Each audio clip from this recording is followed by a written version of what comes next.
that are knowledgeable know that the fight that this country has been waging since its inception is for the central bankers not to take over the country. And that's why people like Andrew Jackson were elected. And that's why people revere people like Thomas Jefferson and others. The takeover's happened, and it's a corporate takeover. Agents of the Bank of England attempted to assassinate President Andrew Jackson on multiple occasions because of his resistance against a private central bank being set up in the United States.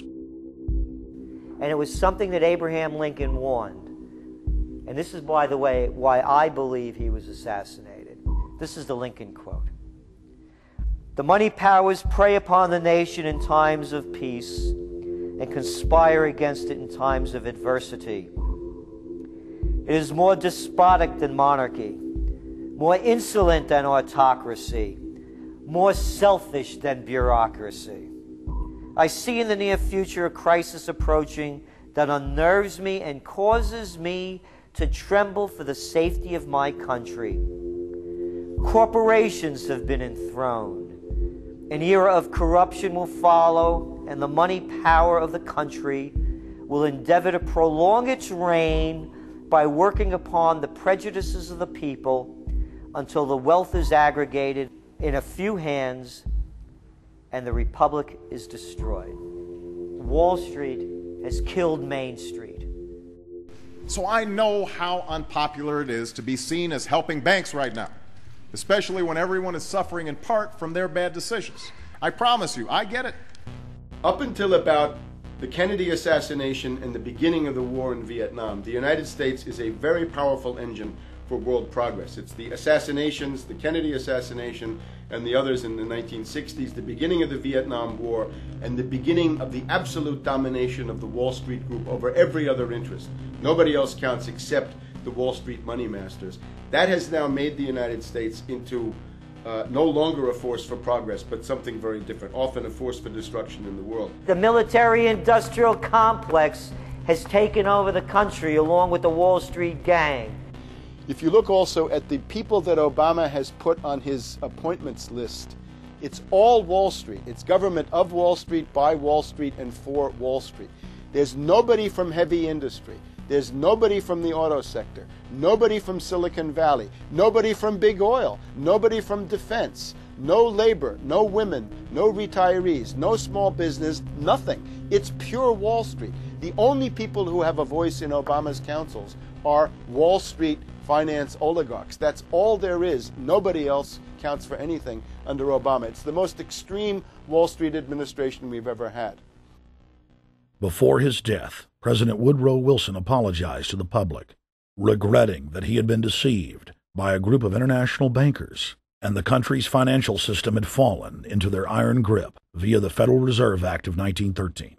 Whether sought or unsought by the military-industrial complex, the potential for the disastrous rise of misplaced power exists and will persist. Dwight D. Eisenhower, he warned the people that the military-industrial complex was taking over the country. Only 3 years after leaving office, President Eisenhower's prophetic warning concerning the threat posed to our system of government by the military-industrial complex came to pass. President John F. Kennedy had enraged the entire elite network. Now, Kennedy was brought in as somebody who was expected to be a puppet. It was thought that his pro-Nazi father, Joseph P. Kennedy, the bootlegger, the speculator, would guarantee that Kennedy would be obedient to the establishment.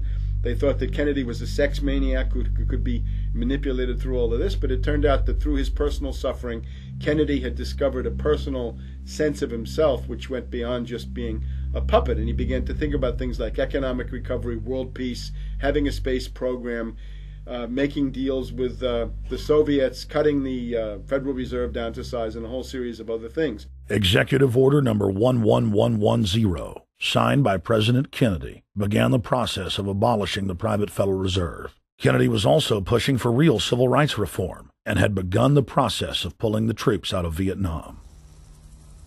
The last time you had an actual president was Kennedy. The oligarchs took swift and decisive action. when John Kennedy attempted to take the government back from the robber barons. He was brutally murdered. The message to future U.S. presidents and leaders across the world was clear: do as you're told or die.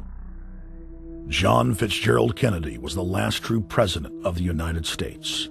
And until the globalists are removed from power, we will never have another real one. The other thing about the American presidency you've got to remember is that this is a puppet post. It's automatically going to be a puppet post. The idea that Obama is somebody who's going to come in and exercise real authority when he's obviously been chosen and given everything that he's got by these financiers. Presidents are now little more than corporate pitchmen who take all the political heat, while the controllers remain in the shadows, safe from public scrutiny. Hip-hop icon KRS-One is not just known for selling millions of albums. He has led a tireless crusade against youth violence and has been a strong voice for human rights. If they controlled it before, what makes you think they're not controlling it now? The country was on a verge of revolution. They threw a black man up. Now we like this. They give him the money, they give him the bundling, they give him vote fraud, they give him the media whores, they give him goons, they even have elected officials making threats to put people in jail if they criticize Obama in public. All of this is the mark of a puppet. And that means that he is a puppet, actually more of a puppet than anybody else, more of a puppet than Mrs. Clinton would have been, even more of a puppet than McCain. He's the maximum puppet that we've had, certainly since Jimmy Carter. They put a black face on the New World Order, and now we all happy. KRS ain't buying it. In the real executive power structure, the president serves the military-industrial complex. It's self-owned by the international bankers. If there's a revolution, the population just throws out the prime minister or president. The elite stays in power because the public is never aware of who the real enemy is. In Evian, France in 1991, standing before the Bilderberg Group, the apex of the world government power structure, David Rockefeller defined the New World Order as a system of world government serving the international banking elite. For decades, the banker-owned media would attack anyone who dared to warn the public that a dictatorial world government was being constructed right under their nose, and that national sovereignty was being deliberately destroyed. And now, after years of denial, the media and the elite themselves are proudly announcing that not only is world government real, but is the answer to the financial crisis that they carefully engineered. Suddenly, the Wall Street Journal tells us that the North American Union is here, and that getting rid of the dollar for a common currency with Canada and Mexico is good.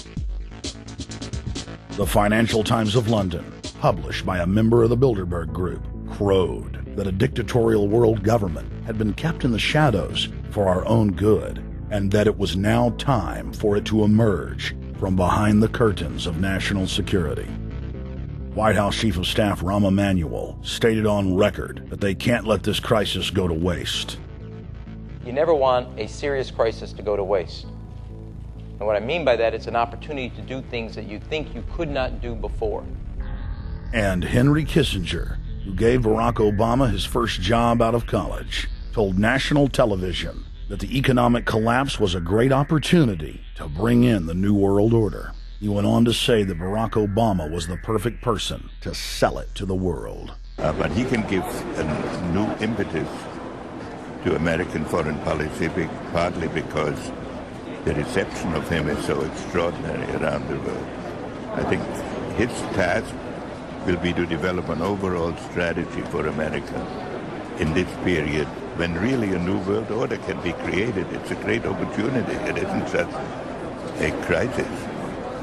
In June of 2006, our team traveled to Ottawa, Canada, to gather intelligence on the shadow government's agenda for the coming years. I